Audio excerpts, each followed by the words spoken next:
Bismillahirrahmanirrahim. Assalamualaikum warahmatullahi wabarakatuh. Perkenalkan, nama saya Ranti Nugraheni dengan nomor induk mahasiswa 4321911027. Pada kesempatan kali ini, saya akan mencoba menjelaskan bagaimana cara melakukan input data hasil data primer, bentuknya berupa kuesioner, ke dalam Excel. Ya,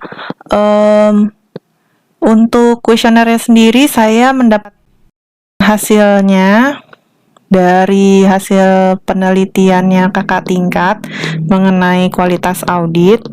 Jadi misalkan kuesionernya seperti ini ya, dia mintanya nama, kemudian jenis kelamin, kemudian lalu diminta untuk mengisi beberapa pertanyaan mengenai kualitas audit dengan keterangannya.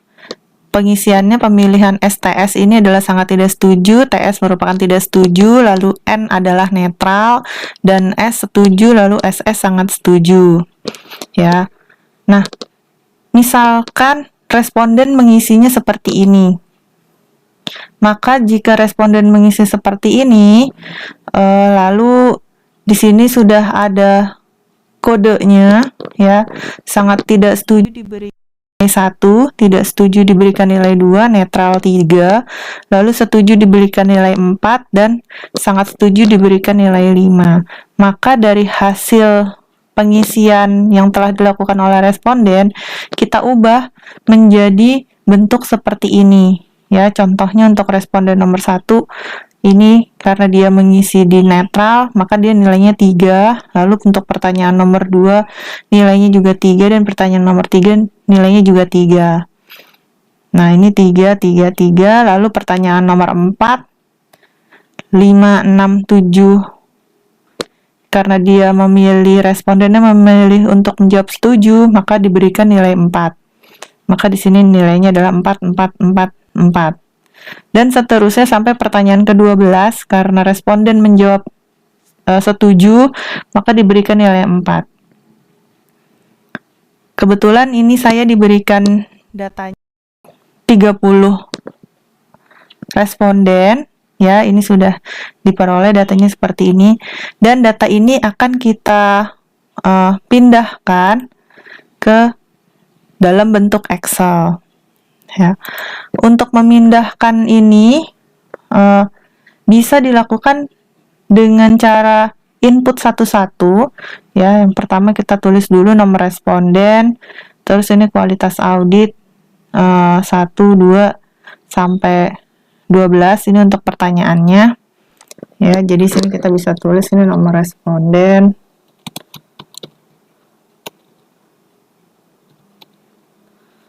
Lalu ini kemudian untuk pertanyaannya kualitas audit 1, kemudian kualitas audit 2, dan seterusnya sampai kualitas audit 12, ya. Lalu untuk nomornya kita bisa buat dari 1, 2, 3, dan seterusnya ini kita bisa langsung buat aja sampai 30. Nah, ini bisa kita lakukan penginputan satu persatu. Mana tadi jawaban ini ya? 3, 3, 3, 4, 3 kali. Ini 3, 3, 3. Nah, di sini 4, 4, 4, 4. Untuk pertanyaan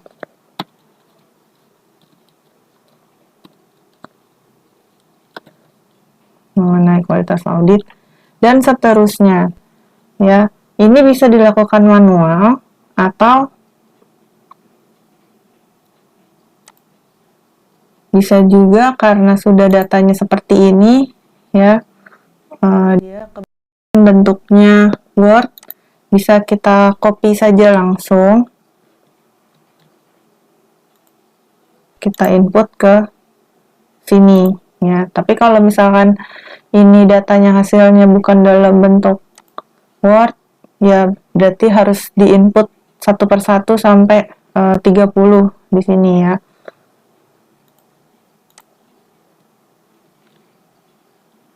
Nah, ini nanti seperti ini. Bisa tinggal copy paste saja. Karena kebetulan datanya sudah dalam bentuk Word. Tapi kalau belum bentuk Word, berarti harus kita input satu persatu. Baik, untuk selanjutnya, untuk input data sekunder. Nah, kebetulan data sekundernya saya juga sudah punya. Nah, seperti ini ya. Data sekunder yang saya miliki ini data mengenai return aset, terus size ini adalah ukuran perusahaan, kemudian ada leverage ya. Ini data rasio. Nah, data ini diperoleh dari data laporan keuangan perusahaan-perusahaan dengan kode-kode sebagai berikut. Data ini juga saya peroleh dari hasil skripsi atau penelitian orang lain ya. Ini jadi bukan datanya saya sendiri. Nah, ini kebetulan saya dapatnya hanya ini, jadi kita bisa input. Untuk melakukan inputnya sendiri, prosesnya sama ya. Kita mau melakukan input data sekunder secara manual boleh ya. Ini kita tulis dulu ID-nya apa, ID perusahaan, tahunnya, kemudian ini return asetnya, kemudian ini ukuran perusahaannya, lalu leverage. Nah, ini bisa kita input satu-satu seperti ini ke dalam Excel. Kalau bentuk datanya masih manual, berarti harus dihitung dulu ini manual. Misalkan datanya masih dalam bentuk laporan keuangan, berarti kita harus cari dulu ROA. Misalkan untuk perusahaan dengan kode AALI, berarti kita harus cari dulu berapa laba bersihnya, lalu kita bagi dengan total asetnya. Kemudian untuk ukuran perusahaannya, kita cari dulu nilai dari len total asetnya. Kemudian untuk mencari leverage-nya, berarti kita cari dulu total utangnya berapa, lalu dibagi dengan total asetnya. Nah, ini karena saya kebetulan juga sudah dapat datanya dalam bentuk Word, berarti untuk mempermudah, bisa ini kita langsung copy saja. Ya, kita copy ke sini. Nah, ntar hasilnya seperti ini. Nah, ini setelah kita dapat datanya, ya, kita bisa save datanya ini. Kita save dulu, biar nggak hilang. Nah, lalu kita akan memindahkan data ini ke dalam SPSS. Oke, jadi untuk melakukan input data, jika sudah memiliki file Excel, bisa juga kita lakukan dengan cara yang pertama, langsung copy paste saja dari file Excel-nya ini ke dalam SPSS-nya. Ya, kita copy, lalu kita paste ke sini.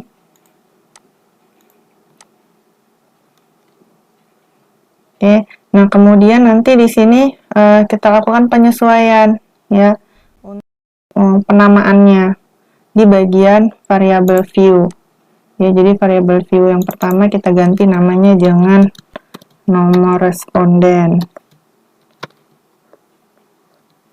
Kemudian ini tadi pertanyaan kualitas audit 1, ini kualitas audit 2, ini kualitas audit 3, dan seterusnya sampai kualitas audit 12. Kemudian ini bisa dilakukan juga penyesuaian untuk desimalnya. Kalau nggak mau pakai desimal, di belakangnya boleh. Nah, hasilnya nanti seperti ini ya. Sudah dapat ini, ntar kita lanjut di sini ya. Nah, untuk pengukurannya bisa kita ubah karena ini ada tingkatan data, kita bisa ubah jadi skalanya skala ordinal. Nah, nanti hasilnya bentuknya seperti ini ya. Ini nomor respondennya, ini pertanyaan-pertanyaan dengan jumlah responden ada sebanyak 30. ya. Kita lakukan save data dulu. Kita save file kita ini. Kita tulis di sini data primer tb1. Kita save.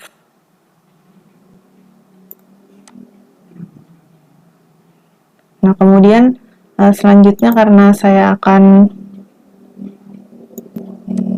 melakukan input data sekunder, ya, input data sekunder bisa dilakukan dengan dua cara, ya. Jika sudah memiliki data Excel, maka data sekunder ini juga sama seperti tadi, bisa langsung kita copy saja, lalu kita pastekan ke SPSS yang kita punya. Nah, dengan menggunakan cara yang tadi, kita bisa ganti namanya di sini. Tapi bisa juga kita lakukan cara lain, ya. Cara lain yaitu adalah dengan melakukan namanya import data.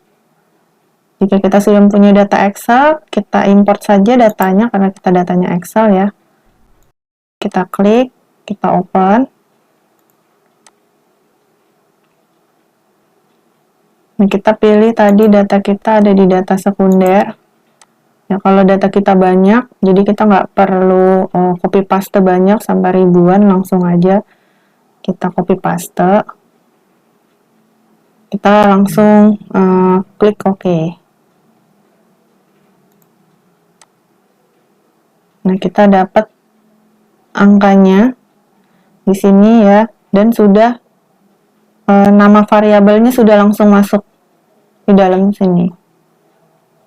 Nah, itu cara melakukan input data sekunder, ya, dengan metode import data dari Excel. Jadi kita tidak melakukan input data manual.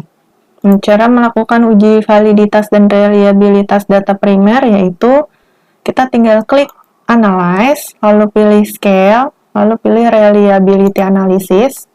Kita akan melakukan pengujian untuk pertanyaan-pertanyaannya. Jadi kita pilih pertanyaannya tadi dari KA1 sampai KA12, masukkan ke sini.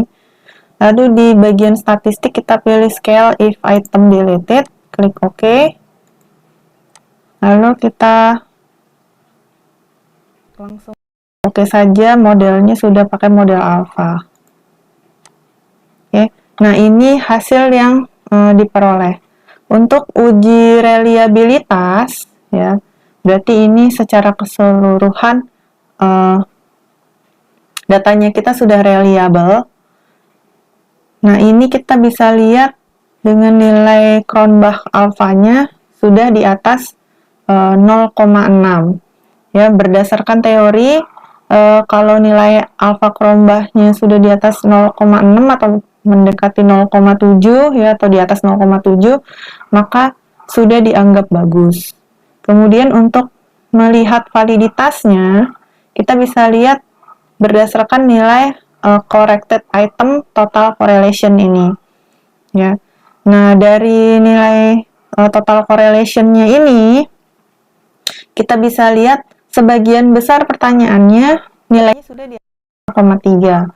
Jika sudah di atas 0,3, maka pertanyaannya sudah dapat dianggap valid. Tapi kalau masih di bawah itu, berarti pertanyaannya belum cukup valid. Ya, seperti pertanyaan 1, 2, dan 3 ini nilainya masih di bawah 0,3, berarti pertanyaannya belum cukup valid untuk menggambarkan permasalahan yang diinginkan. Nah, jadi sekian untuk menguji validitas dan reliabilitas serta input datanya. Terima kasih. Assalamualaikum warahmatullahi wabarakatuh.